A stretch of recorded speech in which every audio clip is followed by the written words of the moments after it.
এই রায়ে প্রত্যাশিতভাবে তার মৃত্যুদণ্ড হয়েছে, সর্বোচ্চ সাজা। তার সাথে আসাদুজ্জামান খান কামালের হয়েছে এবং সাবেক পুলিশের আইজি, তার সাজাটা নিয়ে সমালোচনা আছে, সেটা নিয়েও কথা বলবো পরের দিকে।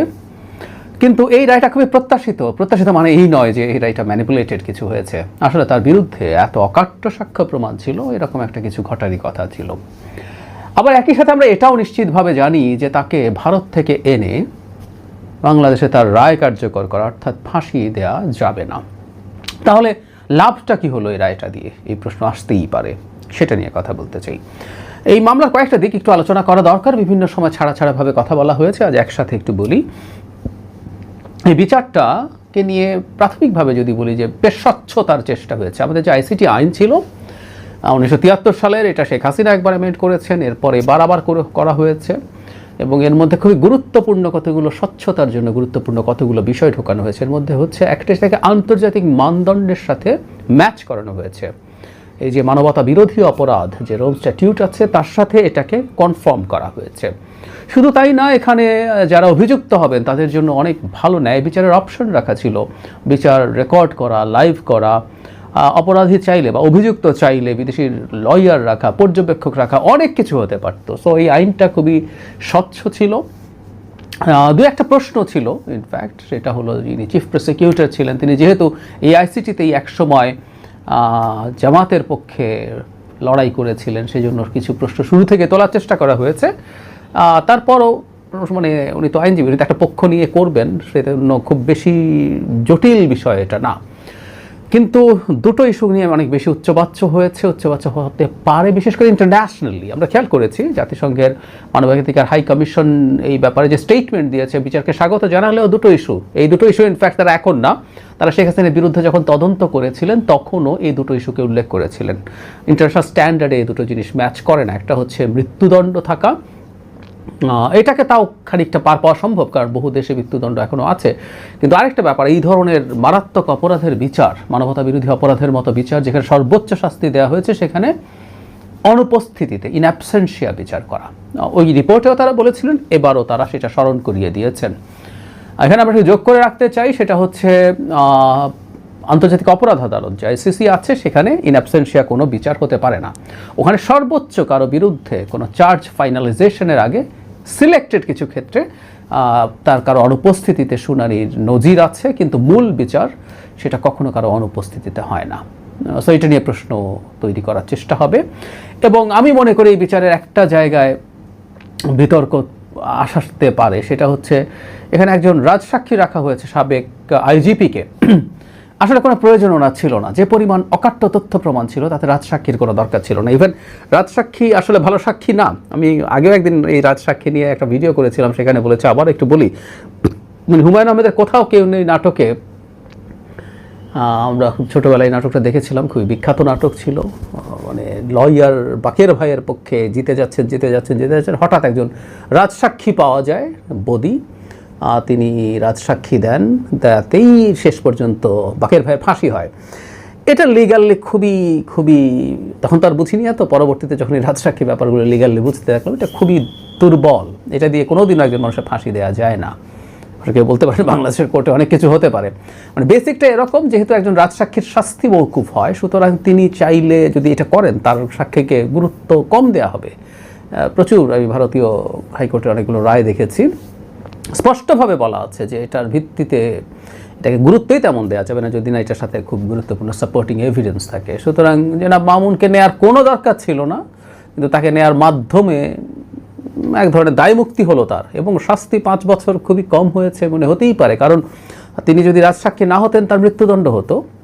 যদি না সেটা যদি হয়ে থাকতো, সেটার তুলনায় 5 বছর সত্যিকার অর্থে খুবই কম শাস্তি। সো এটাও সমালোচনা হয়েছে। তারপরও আমি মনে করি বিচারটা মোটা দাগে স্বচ্ছ হয়েছে। আরেকটা ইস্যু একটু বলতে চাই, সেটা একটু তাড়াহুড়া করা হয়েছে কিনা এই প্রশ্ন আছে। কারণ হলো খুব অল্প সময়ের মধ্যে রায় হয়েছে। হ্যাঁ, এটা আমরা মানি যে শেখ হাসিনা যেহেতু দেশে আসেননি, তিনি আদালতের কাছে তার আশ্রয় গ্রহণ করেননি, সে কারণে তিনি তার নিজের পছন্দ মতো লয়ার দিতে পারেননি। এতে তার সাক্ষ্য আনা বা সাক্ষী আনা, ডকুমেন্ট উপস্থাপন কোনো কিছুই আসলে ঠিকঠাক মতো করা যায়নি। যদিও এই ক্ষেত্রে নিয়ম যেটা সেটাই রাষ্ট্র করেছে, রাষ্ট্র একজন লয়ার তার পক্ষে দিয়েছে। কিন্তু যেটা হয়, এই ধরনের লয়ার খুব সিরিয়াসলি পার্টিসিপেট করবেন, সবসময় হয়তো হয়ে ওঠে না। ফলে যেটা হয়েছে, সময় কম লেগেছে। তারপরও আমি মনে করি বিচার প্রক্রিয়াটা খানিকটা ফাস্টার হয়েছে। সরকার নির্বাচনের আগে অন্তত একটা রায় দিতে চেয়েছেন, এরকম মনে করার কারণ আছে।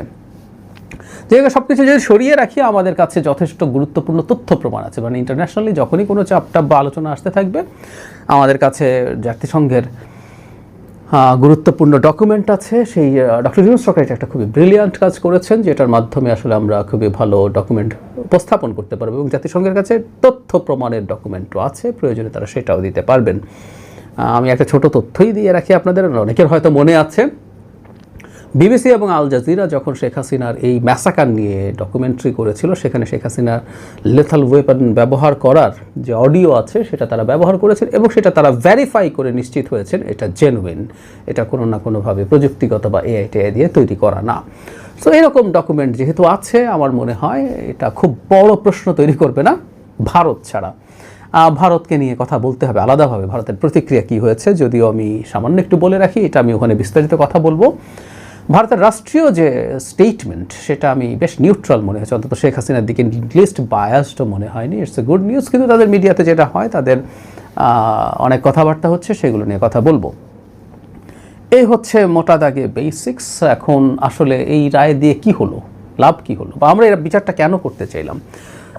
একটা বিচার করা জরুরি, আমি মনে করি বিচার করা জরুরি। কারণ হচ্ছে, মানে শেখ হাসিনার যে বিচার হচ্ছে, এটা হচ্ছে মানবতা বিরোধী অপরাধ। এটা জাস্ট খুনের না, একটা 550, 100, 500 খুন করে ফেললাম, ইটস নট লাইক দ্যাট। এটা একটা বিশেষ ধরনের অপরাধ, যেটা কিছু মানুষের বিরুদ্ধে করলেও ধরে নেওয়া হচ্ছে এটা মানবতার বিরুদ্ধে অপরাধ, এবং এটা আন্তর্জাতিকভাবে বিচার করা যায়। আপনি আমার দেশের মানুষ তিনি মেরেছেন, কিন্তু এটার আন্তর্জাতিক বিচার হতে পারে, নির্দিষ্ট সংজ্ঞা আছে, সেটা নিয়ে গুম আছে, বিচার বহির্ভূত হত্যাকাণ্ড আছে, এমনকি কোনো স্পেসিফিক দল বা গোষ্ঠীর বিরুদ্ধে তাকে অহেতুক জেলে নিয়ে যাওয়া, নির্যাতন করা, এগুলো প্রত্যেকটা এই ধরনের অপরাধ হিসেবে স্বীকৃত হতে পারে। ফলে শুধু জুলাই আগস্টে না, এই পুরো শেখ হাসিনার কালে মূলত বিএনপি এই মানবতা বিরোধী অপরাধের শিকার হয়েছে। এগুলো দিয়েও শেখ হাসিনার বিরুদ্ধে প্রচুর বিচার করা সম্ভব। তো সবার এই চাওয়া ছিল, তারা জুলাই আগস্টে নিহত, আহত, বিকলাঙ্গ,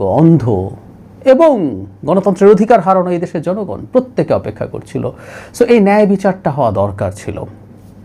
এত বড় অপরাধের যদি বিচার না হতে পারে, না হয় কোনো রাষ্ট্রে, সেই রাষ্ট্রের আসলে আর কোনো অপরাধীকে বিচার করার অধিকার থাকে না। সুতরাং ন্যায় বিচারের স্বার্থে, এটা প্রতিশোধের স্বার্থে না, ন্যায় বিচারের স্বার্থে আমরা এটা করব। এবং হয়তোবা বলছি, কারণ হলো আমি খুব নিশ্চিত নই এই ধরনের বিচার হয়তো ভবিষ্যতে এই ধরনের কাজ করতে কাউকে ডেটোরেট হিসাবে বা নিবৃত্তকারী হিসাবে কাজ করতে পারে, করার সম্ভাবনা থাকে। শাস্তির উদ্দেশ্য আসলে মূলত সেটা। এখন ব্যাপারটা আসলে কি দাঁড়ালো, যেটা বলছিলাম শুরুতে, আমরা আসলে জানি শেখ হাসিনাকে ভারত থেকে আনা যাবে না, এনে তার বিচার কার্যকর করা যাবে না। শুধু শেখ হাসিনা, এবার আসাদুজ্জামান খান কামালকেও আনা যাবে কিনা সন্দেহ আছে। তবে বাংলাদেশ সরকারের উচিত হবে, তা অলরেডি দুজনের ব্যাপারেই তারা ভারত সরকারকে লিখেছে, বলেছে। কিন্তু শেখ হাসিনাকে না হলেও চেষ্টা করতে হবে আসাদুজ্জামান খান কামাল বা অন্যান্য অনেক অভিযুক্ত আছেন, এনারা তো কনভিক্টেড হয়ে গেছেন, কিন্তু অভিযুক্ত অনেকেই ভারতে পালিয়ে আছেন।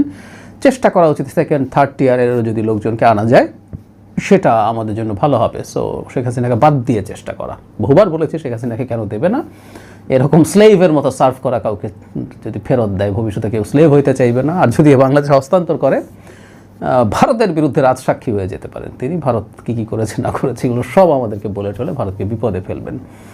তো তাহলে আসলে লাভ কি হলো? আবারও সেই প্রশ্ন। প্রথম লাভ হচ্ছে ওই যে বললাম, যে আমরা একটা ন্যায় বিচার করতে চাই। মার্টিন লুথার কিংয়ের একটা কথা আছে, বিখ্যাত মার্কিন অ্যাক্টিভিস্ট, সেটা হচ্ছে an injustice anywhere is harmful by it causes harm to justice everywhere. কোনো একটা জায়গায় যদি অবিচার হয়, সেটা সব জায়গায় ন্যায় বিচারের জন্য ক্ষতিকর হয়ে দাঁড়ায়। সুতরাং আমরা ন্যায় বিচার নিশ্চিত করতে চাইছি, এবং এটা শুধু বাংলাদেশে না, গ্লোবাল স্কেলেও, কারণ এটা আন্তর্জাতিক অপরাধ এবং সারা পৃথিবীর দৃষ্টি ছিল। সুতরাং আমরা ন্যায় বিচারটা নিশ্চিত করতে চেয়েছি, এটা দরকারি ছিল। আর একটা জিনিস ইম্পর্ট্যান্ট, শেখ হাসিনা এই কনভিকশনের ফলে ভারতের বাইরে যাওয়া তার জন্য কঠিন হবে। কারণ তার পাসপোর্ট নেই, তাকে যদি ট্রাভেল ডকুমেন্টে দেয় তিনি অন্য কোনো দেশে যাওয়া, মানে এরকম কনভিক্টেড আসামিকে অন্য কোনো দেশে আশ্রয় দেওয়া will really be very tough, তাদের জন্য খুবই কঠিন কাজ হবে। সবচেয়ে বড় লাভ যেটা, তার বাংলাদেশে ফেরত আসার পথ বন্ধ। এমনি তিনি আসতেন না, তার রাজনৈতিক মৃত্যু আসলে হয়েও গিয়েছিল, কিন্তু ধরে নিলাম তাত্ত্বিকভাবে, এটা তর্কের খাতিরে বা আলোচনার খাতিরে বলছি, এমন যদি হয় যে আইসিটিতে যেহেতু আওয়ামী লীগের সংগঠন হিসাবে বিচার হবে বলে বলছি, এবং সেখানে সে দোষী সাব্যস্ত হলো না, আওয়ামী লীগ নিষিদ্ধ হলো না, আওয়ামী লীগের পলিটিক্যাল কর্মকাণ্ড আবার শুরু হলো, কিন্তু শেখ হাসিনার বাংলাদেশে ফেরা আর সম্ভব না, কারণ একটা ফাঁসির রায় মাথায় নিয়ে তার পক্ষে আর সম্ভব না। সুতরাং তিনি রাজনৈতিকভাবে আগেই যদি মারা গিয়ে থাকেন, তার এবার একেবারে কবর টবর হয়ে শেষ হয়েছে, সুতরাং তার এটা ক্যারিয়ারের সর্বোচ্চ মৃত্যু হতে পারে। যেটা বলি যে অডিওতেই মাঝে মাঝে হুমকি ধামকি দিতে পারে, তাও এটা খুব বেশি সময় চলবে বলে আমার মনে হয় না। এটা ডক্টর ইউনূসের সরকারকে ইরিটেট করার জন্য হয়তো হাসিনা করছেন। ভবিষ্যতে গণতান্ত্রিক সরকার যদি আসে এবং সেটা যদি ভারতের সাথে কার্যকর এনগেজমেন্টে যায়, যেতে হবে আসলে দুই দেশকেই। আমি এনগেজমেন্টে যাওয়া বলতে শেখ হাসিনার মতো স্লেভারি করার কথা বলছি না। দুটো দেশ পারস্পরিক মর্যাদার ভিত্তিতে, স্বার্থের ভিত্তিতে, উভয়ের লাভের ভিত্তিতে ব্যবসা করবে, নানান রকম কাজ করবে। সেটা যদি নিশ্চিত করা যায়, শেখ হাসিনার এই বলাটাও বন্ধ করা যাবে সম্ভবত।